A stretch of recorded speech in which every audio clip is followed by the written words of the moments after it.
I'm having you down here, and I need you down here. Please don't hurt me, y'all. Why would we hurt you? You called us. Okay.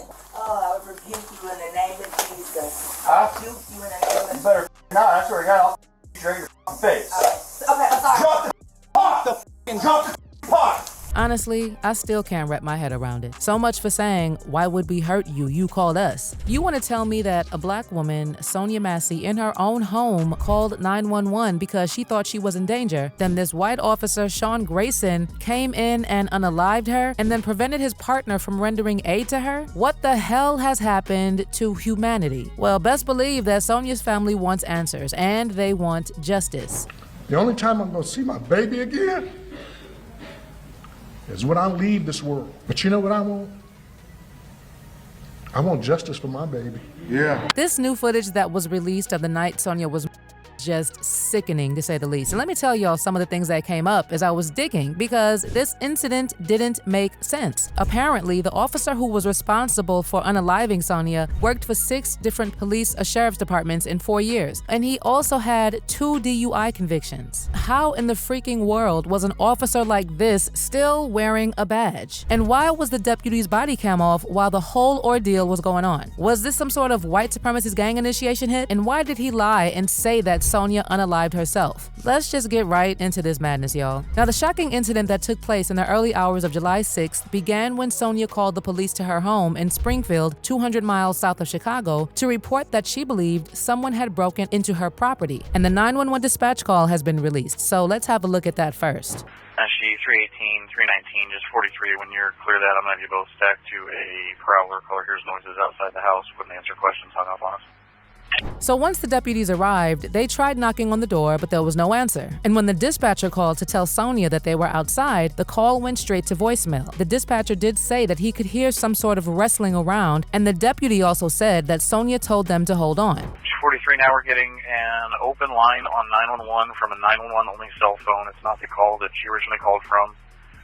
And all we can hear is some sort of wrestling around. Well, the events that played out after that were captured on the body cam of the other officer who responded just before 1 a.m. First of all, it took Sonya a few minutes to open the door after the deputies knocked. And once she did, she immediately said, "Don't hurt me." She actually seemed confused as they spoke at the door. And she repeated that she needed help, referenced God, and told them she didn't know who owned the car in her driveway. The deputies then proceeded to search the area and didn't find anyone, to which Sonya replied, "Please God, I'm trying to get help, y'all." Then they asked multiple times what Sonya needed help with, and she replied that she heard somebody outside. The deputies then asked for her name and followed her into the house. Clearly, Sonya was scared from the moment she opened the door, pleading, "Please don't hurt me." And she even had the 911 operator on the phone while the cops were inside her house. And when they told her to hang up the phone, she told the operator to hold on. I got the sheriff department here, but I was calling for help from y'all. Okay, are you there with me?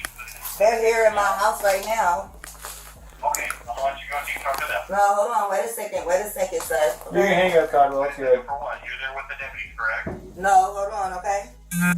As seen on the video, once they entered, the deputies followed Sonya inside when she entered her home, and they watched as she searched for her identification. As Sean spoke with Sonya, his partner began searching different rooms of the home, and then the deputies asked for her ID so they could then get out of her hair. In the video, Sean sees a pot sitting on a stove, gestures toward it and says, "We don't need a fire while we're here." Then Sonya walks to the stove to remove the pot, and she and Sean appear to laugh over her pot of steaming hot water. As Sonya grabbed the boiling pot of hot water sitting on top of it, she asked the deputies, "Where are you going?" as they backed away. And one of the officers was like, "Away from your hot steaming water." The next thing we see is Sonya say, "I rebuke you in the name of Jesus." And almost immediately, Sean pulled his 9mm and threatened Sonya. Now, Sonya can be heard apologizing as she ducks behind her kitchen counter before Sean fires at her. And that is how Sonya lost her life, just like that. It's crazy to imagine that the same people she called to help her were the ones who unalived her. And like I said, there are a few things that are just not adding up. You see, after Sean fired, he turned on his body cam, meaning it was off the whole time. But his partner proceeded to tell him that his body cam was on, which brings us to the first question. Why did Sean have his body cam off in the first place? Something else surprising, according to the footage, is how Sean advised his partner not to give medical aid to Sonya because of the severity of her injuries.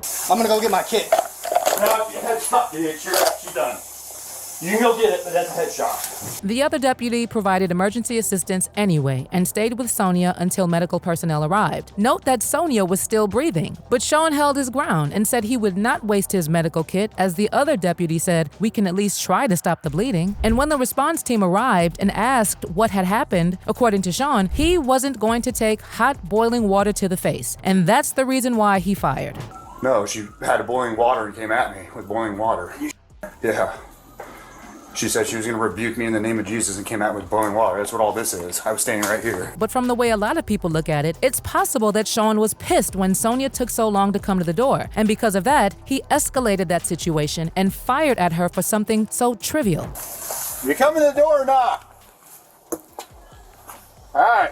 Hurry up. Then he refused to render aid and then called her crazy, then said he was going to chill in his car, and then said she set it up. Wow. Just wow. Well, even the Sangamon County State's Attorney's Office said that Sean was not justified in his use of force on Sonya. And prosecutors also said that the separation in Sonya's kitchen allowed Sean both distance and relative cover from Sonya and the pot of hot water. So his actions were not justifiable. Well, because of his actions, Sean Grayson was fired from the police force and charged with unaliving Sonya and official misconduct. But as for what his lawyer said, Sean is an Army veteran who has stage 3 colon cancer, which was diagnosed last fall. I don't know what that has to do with anything, but his lawyers allege that due to him having cancer, his detention would become a burden on the county because he requires special medical treatment. Oh, so he should just be allowed to walk free because he has cancer? What exactly was the lawyer trying to imply here? Obviously, this incident has got people talking, and one of the people who spoke up was the family's attorney, Ben Crump, who said that Sonya needed a helping hand, not death. Did you all see in the video how he walked around the counter to get a better If you're in fear for your life, you don't walk towards the person. When he was asked why Sonya told Sean, "I rebuke you in the name of Jesus," Ben Crump said that she had undergone treatment for mental health issues, and he noted that she invoked God's name from the beginning of the encounter and asked for her Bible after the deputy stepped inside. Someone else who responded was President Joe Biden, who issued a statement condemning the deputy's actions, saying, "Sonya Massey, a beloved mother, friend, daughter, and young black woman, should be alive today. Sonya called the police because she was concerned about a potential intruder. When we call for help, all of us as Americans, regardless of who we are or where we live, should be able to do so without fearing for our lives." Sonya's death at the hands of a responding officer reminds us that all too often, Black Americans face fears for their safety in ways many of the rest of us do not. This whole situation is just insane. But we also had people saying that Sonya actually tried to throw the pot of boiling water at the deputy's face, and that the officer was justified. I don't think we watched the same footage as those people, but you let me know what you think. Do you think the deputy was aggravated from the beginning? What are your thoughts on how he handled the whole situation? Do you believe that this is some sort of planned white supremacist gang initiation hit? Or are you one of those who believes he was justified? Sound off in the comments section below.